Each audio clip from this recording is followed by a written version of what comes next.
Title: Shadows of Deception. The sun had long set, casting eerie shadows across the deserted streets of Ravenwood. Detective Daniel Carter stood beneath the flickering street lamp, his trench coat billowing in the chilly autumn breeze. He drew deeply from his cigarette, the smoke curling around his face as he surveyed the scene before him. It was a typical night in this sleepy town, quiet, except for the occasional howl of the wind and the distant hoot of an owl. But tonight, something felt different. A sense of unease hung in the air, as if the very shadows were whispering secrets he couldn't quite grasp. Carter's instincts told him to trust that feeling. He had learned long ago to listen to his gut. It had saved his life more times than he could count. And tonight, he knew, would be no different. He flicked his cigarette butt to the ground and stepped forward, the soft thud of his footsteps echoing off the empty buildings. The case had landed on his desk earlier that day.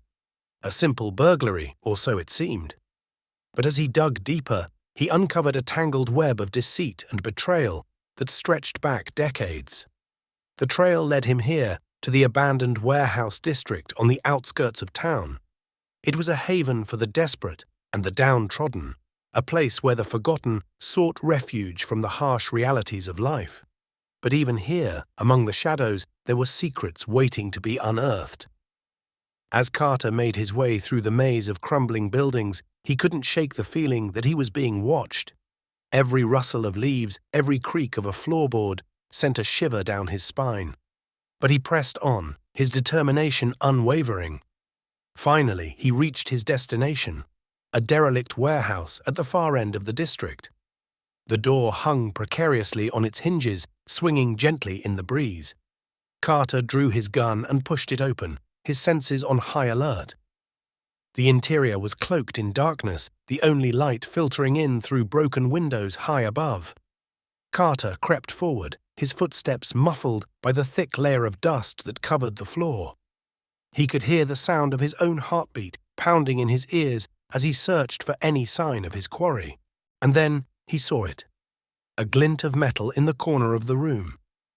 He moved toward it, his hand trembling slightly as he reached out to touch it. It was a knife, its blade stained with blood. Carter's mind raced as he considered the implications. Had there been a struggle? Was someone hurt? He scanned the room for any sign of a body, his heart sinking as he found none. But then he heard it, the sound of footsteps echoing through the darkness. He whirled around, his gun raised and ready, and there, emerging from the shadows, was a figure clad in black. "Who are you?" Carter demanded, his voice steady despite the adrenaline coursing through his veins.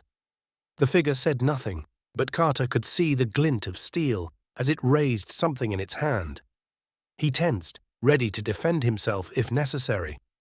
But instead of attacking, the figure simply dropped the object at his feet. It was a photograph, a faded black-and-white image of a young girl with piercing blue eyes. Carter felt a chill run down his spine as he recognized her. She was the key to the mystery that had brought him here, the missing piece of the puzzle he had been searching for. But before he could react, the figure vanished into the darkness, leaving Carter alone with his thoughts. He stared down at the photograph, his mind racing as he tried to make sense of what he had just witnessed. And then suddenly, it clicked. He knew who was behind it all, the mastermind who had orchestrated this elaborate game of cat and mouse. With renewed determination, he pocketed the photograph and set off into the night, his resolve stronger than ever. For Detective Daniel Carter, the shadows held no more secrets, and as he disappeared into the darkness, he knew that he was one step closer to uncovering the truth. Detective Daniel Carter walked briskly through the dimly lit streets of Ravenwood, his mind racing with thoughts of the mysterious figure he had encountered in the abandoned warehouse. The photograph, clutched tightly in his hand, served as a grim reminder of the darkness that lurked just beneath the surface of this seemingly ordinary town. As he made his way back toward the heart of the city, Carter couldn't shake the feeling that he was being followed. He glanced over his shoulder, but there was no one there. just the empty streets and the distant sound of a dog barking in the distance. Still, he couldn't shake the sense of unease that gnawed at him.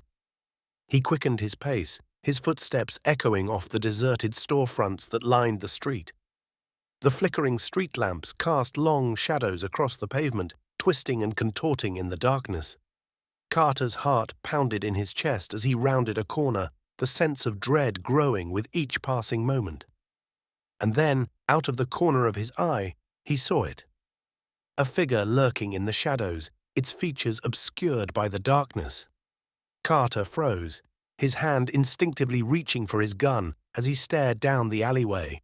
"Who's there?" he called out, his voice echoing off the walls of the surrounding buildings.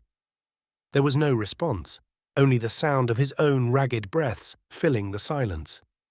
Carter took a hesitant step forward, his senses on high alert.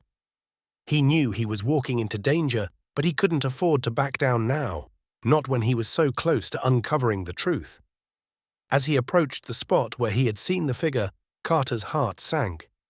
There was no one there, just an empty alley strewn with trash and debris. He cursed under his breath, frustration boiling within him. But then something caught his eye, a glint of metal nestled among the refuse. Carter bent down and picked it up, his brow furrowing in confusion. It was a small silver pendant, intricately carved with swirling patterns and symbols he didn't recognize. He turned it over in his hand, his mind racing with possibilities. Was this some kind of clue? Or perhaps a trap set by whoever was behind the string of mysterious disappearances that had plagued Ravenwood in recent months?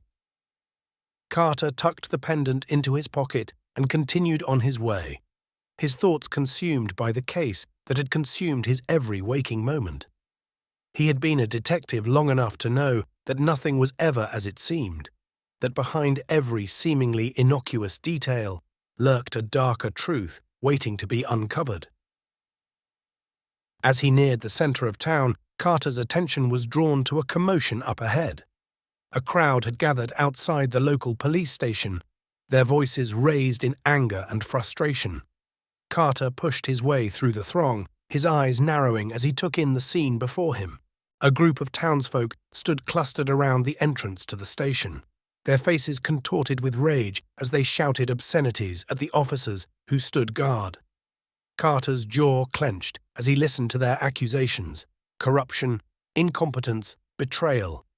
It was clear that tensions were running high, and he knew that if he didn't act quickly, things could spiral out of control. He approached the nearest officer, a young man with a weary expression etched upon his face. "What's going on here?" Carter demanded, his voice cutting through the din of the crowd. The officer sighed and ran a hand through his hair, his eyes darting nervously from side to side. "It's the mayor," he said, his voice barely above a whisper. "He's been accused of covering up the disappearances, the same ones you've been investigating." Carter's blood ran cold at the mention of the disappearances. He had suspected that they were connected to something much larger than a simple case of burglary, but he had never imagined that the mayor himself could be involved. Without another word, Carter pushed past the officer and made his way into the station. The air was thick with tension as he approached the mayor's office, the sound of raised voices echoing down the hallway.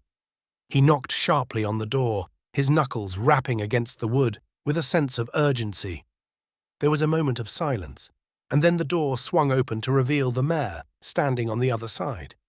He was a portly man with thinning hair and a face that was flushed with anger. His eyes narrowed as he took in Carter's presence, his lips curling into a sneer. "What do you want, detective?" he spat, his voice dripping with disdain. Carter held his gaze, his expression impassive. "I want answers," he said, his voice steady, "answers about the disappearances and about your involvement in them." The mayor's face paled at the accusation, his eyes widening in shock. "I don't know what you're talking about," he stammered, his voice tinged with panic. "I had nothing to do with those disappearances. It's all lies, I tell you." But Carter wasn't convinced. He had seen the fear in the mayor's eyes, the same fear that lurked behind the facade of every guilty man. He stepped forward, his voice low and dangerous. "I know you're hiding something, Mayor," he said, his words ringing with authority, "and I intend to find out what it is, no matter what it takes." With that, he turned and strode out of the office, leaving the mayor standing alone in his wake. Carter spent the next several days tirelessly pursuing leads and gathering evidence in his quest to uncover the truth. He combed through witness statements, analyzed forensic data, and interrogated suspects, all in the hopes of piecing together the puzzle that had consumed his every waking moment. But the deeper he delved, the more elusive the truth became. Every clue led to a dead end. Every suspect had an alibi. It was as if the very fabric of reality was conspiring against him, taunting him with glimpses of the truth that always seemed to slip through his fingers at the last moment. And then, just when he was on the verge of giving up hope, a breakthrough came, a chance encounter with an old informant who claimed to have information about the disappearances. Carter met with the informant in a secluded alleyway on the outskirts of town, his heart pounding with anticipation as he listened to the man's story. According to him, the disappearances were not the work of a lone perpetrator, but rather the result of a sinister conspiracy that reached the highest levels of government. He spoke of secret meetings held in the dead of night, of shadowy figures lurking in the darkness, of whispered promises of power and influence. And at the center of it all was the mayor, a puppet master pulling the strings from behind the scenes, his hands stained with the blood of the innocent. Carter listened intently, his mind racing with the possibilities. If what the informant said was true, then the mayor was not only a criminal, but a danger to the very fabric of society itself. And it was up to him, the lone detective standing against the tide of corruption, to bring him to justice. Armed with this newfound knowledge, Carter set out to gather the evidence he needed to bring the mayor down once and for all. He enlisted the help of trusted allies, dug deeper into the shadows than he ever had before, and followed every lead to its conclusion. No, as Detective Daniel Carter delved deeper into the murky depths of Ravenwood's underworld, he encountered resistance at every turn. The mayor's influence ran deep, his tendrils reaching into every corner of the city. But Carter refused to be deterred. With unwavering determination, he pressed on, his resolve strengthened by the knowledge that he was fighting for justice, for the countless victims whose lives had been snuffed out by the darkness that lurked within the shadows. With each passing day, Carter grew closer to unraveling the conspiracy that had ensnared Ravenwood in its clutches. He uncovered a trail of bribes, blackmail, and betrayal, following it to its source, the mayor's office itself. And as he pieced together the evidence, he knew that he had finally found the key to bringing the corrupt politician to justice. Armed with a mountain of incriminating evidence, Carter prepared to make his move. He gathered his allies, fellow officers who had remained loyal to the badge, citizens who had grown tired of living in fear, and together they launched a full-scale assault on the mayor's empire of lies. The streets of Ravenwood erupted into chaos as the truth came to light. Rioting broke out as citizens took to the streets, demanding justice for the crimes that had been committed in the shadows. The mayor's allies scrambled to cover their tracks, but it was too late. Their web of deceit had been torn apart, their carefully constructed facade shattered beyond repair.